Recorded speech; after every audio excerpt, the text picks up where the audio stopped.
think I should say shalom. Shalom.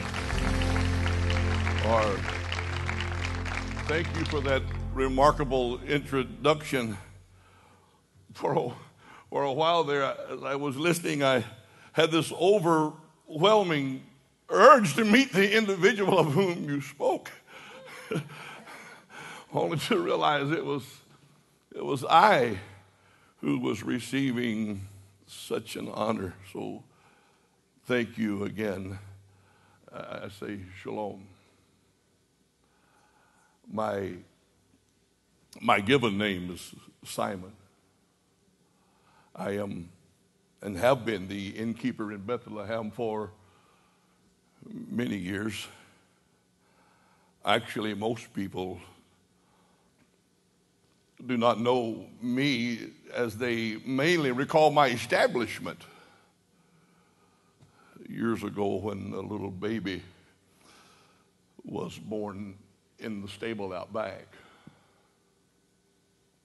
You understand, it was Caesar who had issued the command to gather a census, and each person was to return to their respected cities. And I must confess, it seemed to me an ideal situation to make some money. For the people would come and be arriving from all over the world. I had one of, if not the largest inn in Bethlehem. While I had my sons help together, we made just simple partitions, dividers if you please, and we were trying to convert one room into two to get twice the pay. We knew this would be an opportune time to seize the moment and to make a hefty sum of money. Oh, it is true, the thought of such wealth was nearly as intoxicating as fine wine. My son and I, we labored many days before our guest arrived, and if all went well, I knew I would be a very rich man. The parties, the wealth, the camels, the honor. Me, Simon, a rich man. Oh, the envy of my neighbors. They would undoubtedly call me Simon the Clever, Simon the Wise, Simon the Wealthy. Oh, yes. Well, the people began to arrive nonstop. And they just continued coming until even the corners of my kitchen were rented. And the food, why, I charged twice as much. And even then the people kept asking for more. I was sending my son to the countryside to find some more meat and bread and eggs and etc. However, before he could leave, there was yet another knock at the door. No, there's not enough room in my inn. And then under my breath, I chuckled somewhat and said, although I wish there were. Turning toward the couple before me, I said, there's not another pallet, there's not a cot, let alone a bed available for the evening. And then the young couple explained their dire situation and their need for lodging. Oh, well, I began, your wife is with child. Still, I am so sorry. There really is no room. Yes, I know it's cold, but what can I do? So many of the dignitaries sent their servants on ahead to acquire their lodging, and well, what could I do? I was so frustrated. It was then a thought occurred to me. Sir, wait, please. It's not much, but I do have a stable out back. Well, it's actually a cave in the side of a hill. I thought, I could let you stay there. It is true that there are animals, perhaps they could keep you warm. As the couple began to make their way to the stable, I thought, my stable? My stable? My stable ought to be worth something. So I called out to them, Sir, there is the matter of a fee for the night's lodging. I paused. 3 pieces of silver for the night. My little boy was standing there listening, and I thought, what an excellent opportunity for him, to learn the trade, to learn the business, to capture the wisdom of his father.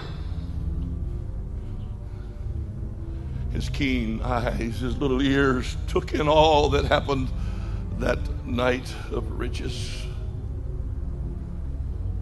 3 more pieces of silver. More than I even thought possible. That night was the greatest night of my life, or so I thought. Why, I was even able to sell an old camel to a traveler for 3 times what it was worth. The money I gained would provide well for my family, and I made no apology for my obvious desire for lucre at the time. However, after all these years,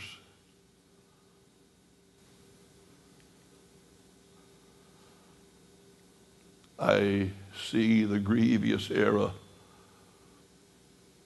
of my ways, my insatiable greed.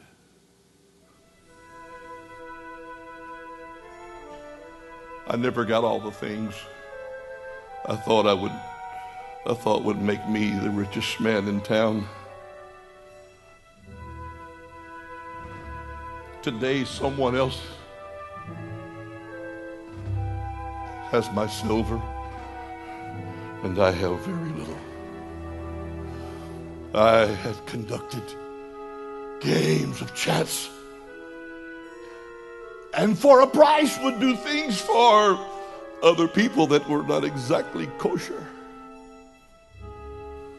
Looking back, perhaps this was not the way a boy like my son should have lived. And yet told myself, what choice did I have? I know now that I had many choices, but yet I chose the easy way. Riches quickly gained, yet quickly lost. My son grew up, and in time I could tell that he was just like his papa. he learned to convince people their money should be his. And then one day he met a man, and I only learned much later that this was the same man who was a baby, who was born in my stable many years before. Oh, since he had handled money all of his life, here at the end, they made him the treasurer. I was so ashamed as I sensed a change in my son that I did not see in my own life. I had charged this leader, these Jesus' parents for a stable. A stable, mind you. Shame grips me even now. We all begin to hear more and more about this man and his ragtag followers. My son took Jesus to task about a bottle of perfume used to anoint his feet. That was my boy. Waste not, want not. That's what I taught him. Papa taught him. My son tried to convince them that the money made from the perfume could be used to help the sick and the needy that followed Jesus. However, Jesus corrected my son. And believe me when I say Judas did not like being corrected. And I wonder if that's when it all began. As Jesus' fame grew, those that loved him really loved him, and those that didn't care for him, well, let's just say they wanted to do away with him. There was even discussion of his death. And I, on the other hand, had very little opinion other than if they plan to kill Jesus, what will happen to my boy? One day I was wandering the streets of Jerusalem and on my way to my brother's house for Passover, when I saw this man Jesus riding a donkey. And for some reason, everyone was so excited, and they were throwing down palm branches. Some were removing their garments and throwing them in front of the animal so that the donkey's feet would not touch the ground. Watching the scene, I personally felt that this man was going to change the world. The people seemed to love him so much.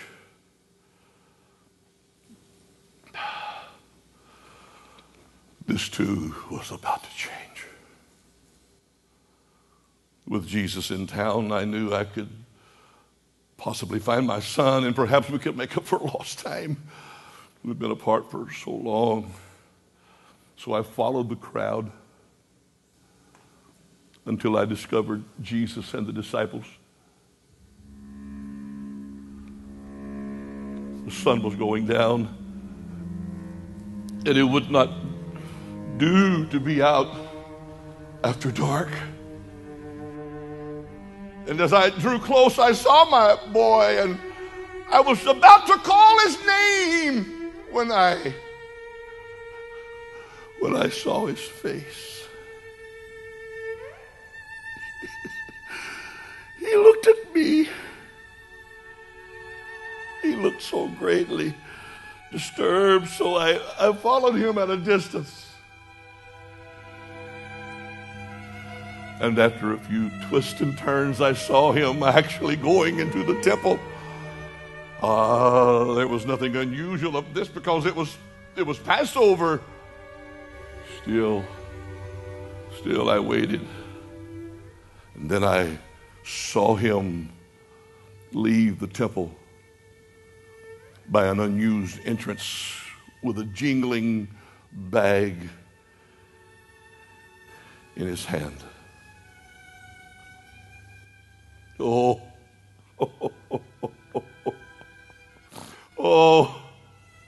I wish to God that I had confronted him then.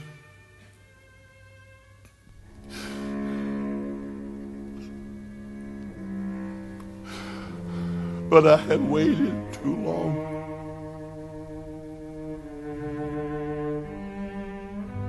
The next time I saw him, he had Roman guards and Jewish officials with him. Together they entered a garden there close to Jerusalem. I watched with surprise as I saw my son kiss Jesus.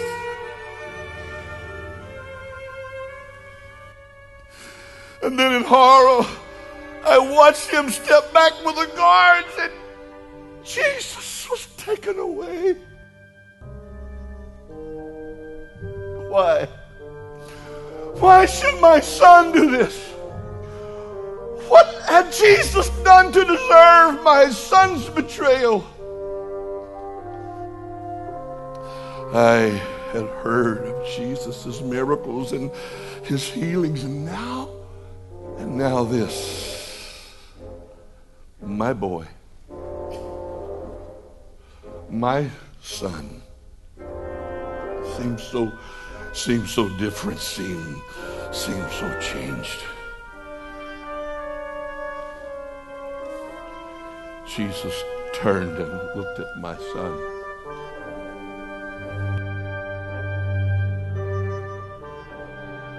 There was no hatred in his eyes,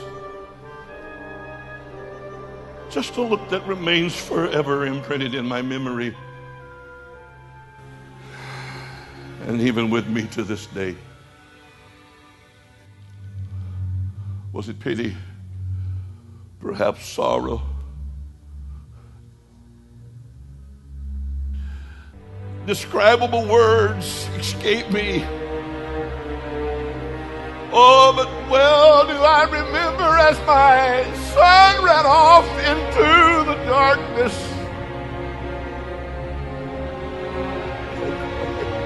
I cried out to him, Judas! Judas! Judas! He stopped and turned and looked at me. Fear was transparent in his haunting eyes. He said to me, Father,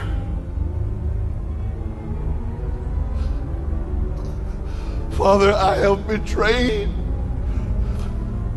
the master for 30 pieces of silver.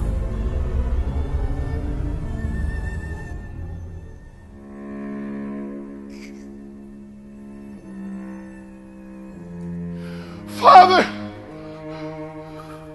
what shall become of me?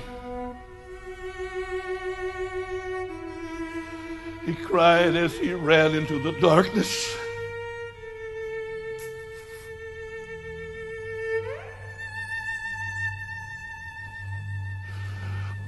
I learned of his death the next day. They say he hung himself.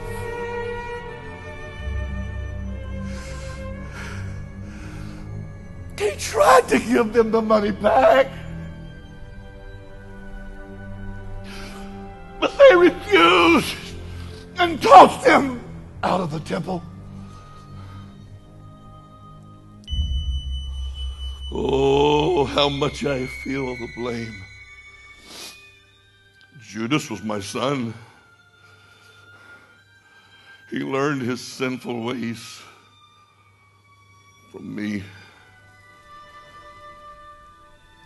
His betrayal of Jesus was my betrayal.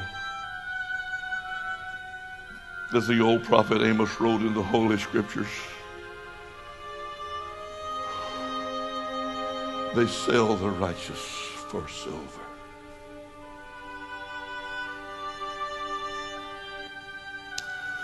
Nevertheless, I stand before you this day to declare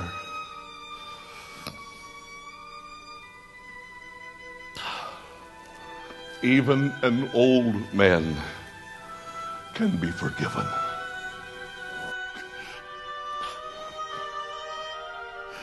This same Jesus who was born in my stable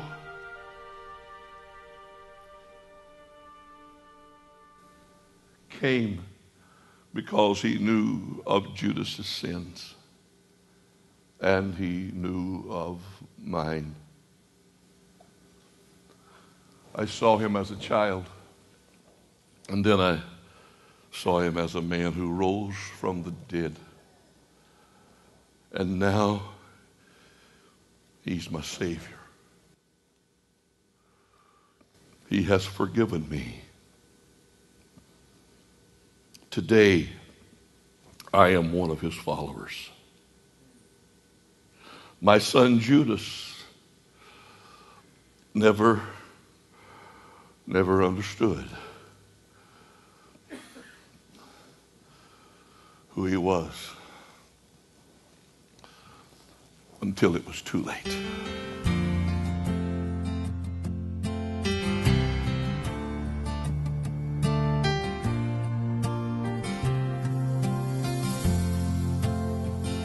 He knew Jesus, he knew his power, walked beside him day and night, saw the blind man brought from darkness, saw the dead man brought to life, but he somehow missed the mercy when he needed it the most.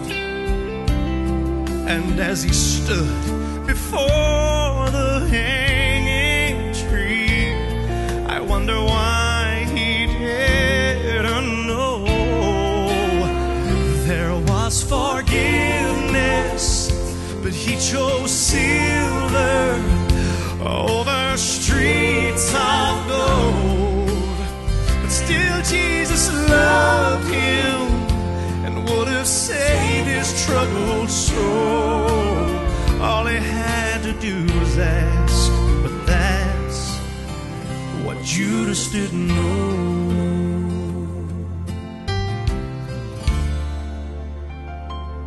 I know Jesus, he walks beside me, and when I stumble, it breaks his heart. But when I come clean, I'm set free and find myself safe in the shelter of his arms. But the saddest thing I know of is when God's children turn away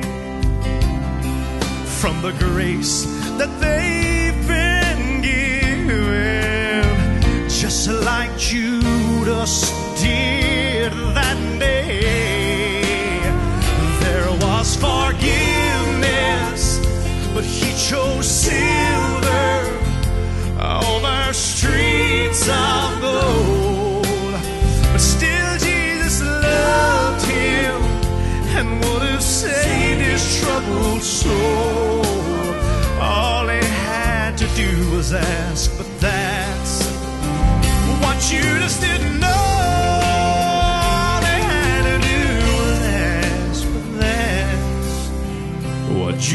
student